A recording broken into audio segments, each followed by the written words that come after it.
সুপ্রিয় দর্শক মণ্ডলী, প্রতিদিনের মতো চলে আসলাম এই মুহূর্তের আজকের 11ই মে 2026 রোজ সোমবারের খুবই গুরুত্বপূর্ণ ঝড় বৃষ্টি, বন্যা, নিম্নচাপ এবং আবহাওয়ার সংবাদ নিয়ে।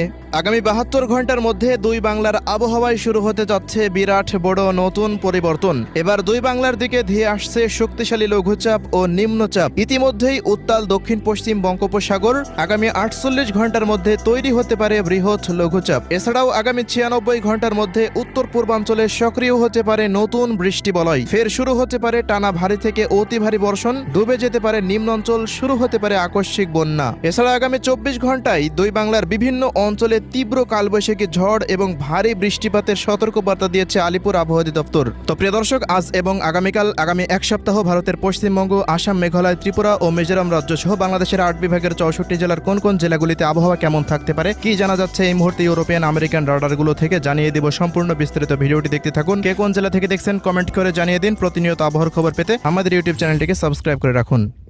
সুপ্রিয় দর্শক মণ্ডলী, আমরা এই মুহূর্তে সরাসরি চলে আসলাম ইউরোপিয়ান আবহাওয়ার পূর্বাভাস মডেল রাডারের বায়ু প্রবাহ মোডে। তো শুরুতে আমরা একটু সামুদ্রিক আবহাওয়ার দিকে লক্ষ্য রাখবো। আগামী কয়েকদিনের মধ্যে বঙ্গোপসাগরে 2টি লঘুচাপ সৃষ্টি হতে পারে, যার মধ্যে একটি নিম্নচাপ তৈরি হওয়ার সম্ভাবনা রয়েছে। তো লঘুচাপ এবং নিম্নচাপগুলো দেশের কোন অঞ্চলে আঘাত আনতে পারে সে আপডেটটি দেখে নেব। এরপর সরাসরি চলে যাব দেশের সামগ্রিক বৃষ্টিপাতের খবরে। আজকের আবহাওয়ার পূর্বাভাসে দেখতে পাচ্ছি আগামী 18 থেকে 19 মের মধ্যে মিয়ানমারের সিতুয়ে বন্দর এলাকার দিকে একটি তৈরি হতে পারে নতুন শক্তিশালী নিম্নচাপ, এমনই পূর্বাভাস পাওয়া যাচ্ছে।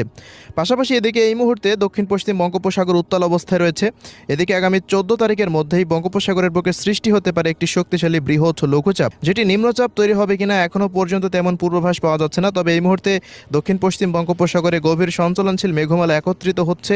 এই মুহূর্তে দক্ষিণ পশ্চিম বঙ্গোপসাগর প্রায় উত্তাল অবস্থায় রয়েছে। এছাড়াও এই মেঘমালাগুলো ইতিমধ্যেই চট্টগ্রাম বিভাগের প্রায় সবকটি জেলার উপর দিয়ে বিস্তার লাভ করেছে। বরিশাল বিভাগের উপকূলীয় অঞ্চলগুলোর উপর দিয়ে বিস্তার লাভ করতে দেখা যাচ্ছে। এই সমস্ত অঞ্চলগুলোর বিভিন্ন স্থানের উপর দিয়ে দফায় দফায় বৃষ্টিপাত হয়েছে, বিশেষ করে বান্দরবান, কক্সবাজার, রাঙ্গামাটি, খাগড়াছড়ি এই সমস্ত অঞ্চলগুলোতে। এছাড়াও এদিকে আজ রাতের মধ্যে বরিশাল বিভাগ সহকারে এদিকে রংপুর, রাজশাহী, খুলনা বিভাগের বেশ কিছু অঞ্চলের উপর দিয়ে ভারী বৃষ্টিবাহী মেঘের উপস্থিতি লক্ষ্য করতে পাচ্ছি। এই সমস্ত অঞ্চলগুলোতে আজ রাতের মধ্যে দফায় দফায় বৃষ্টি বা বজ্রসহ বৃষ্টিপাত হতে পারে।